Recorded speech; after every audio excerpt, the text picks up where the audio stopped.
Good afternoon on a Thursday down here at the chapel. I got a pretty good view behind me, don't you think? I've been reading from the book of Acts for the last couple of weeks, and I have landed today in chapter 6. And I want to talk to you about a guy.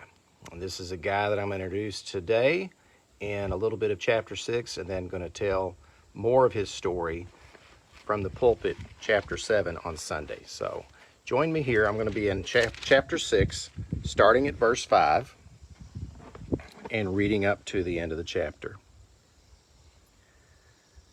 So what was happening was that they had seen that there was a need to have people in charge of basically the needs of the people, and ministering to the flock, because the church was growing so rapidly, because of the preaching of Peter and the working of miracles and just the early church doing what they should do.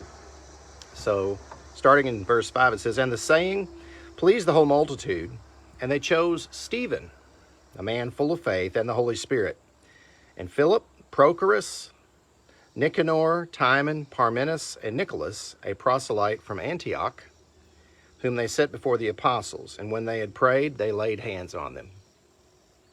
Then the word of God spread, and the number of disciples multiplied greatly in Jerusalem." Hi, Diane. "And a great many of the priests were obedient to the faith. And Stephen, full of faith and power, did great wonders and signs among the people. Then there arose some from what is called the synagogue of the freedmen, Cyrenians, Alexandrians, and those from Cilicia and Asia, disputing with Stephen.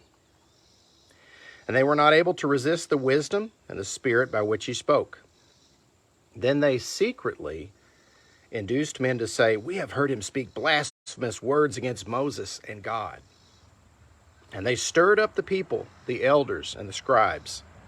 And they came upon him, seized him, and brought him to the council. They also set up false witnesses who said, 'This man does not cease to speak blasphemous words against this holy place and the law, for we have heard him say that this Jesus of Nazareth will destroy this place and change the customs which Moses delivered to us.'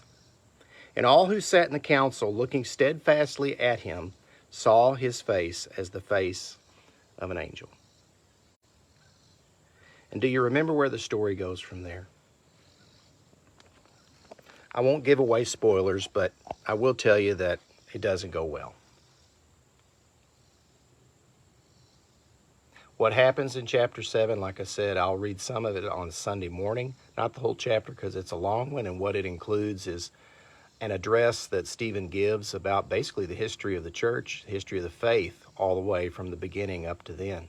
And it's good stuff, but I'm not going to read it all during the service. But near the end of chapter 7, some things go down, and we need to reflect on them and read from them, pray about them, and just see where 2023 life in America, in the church, even a church like Drennan Christian Church, can learn from the testimony, the power of the Spirit moving through a young man like Stephen.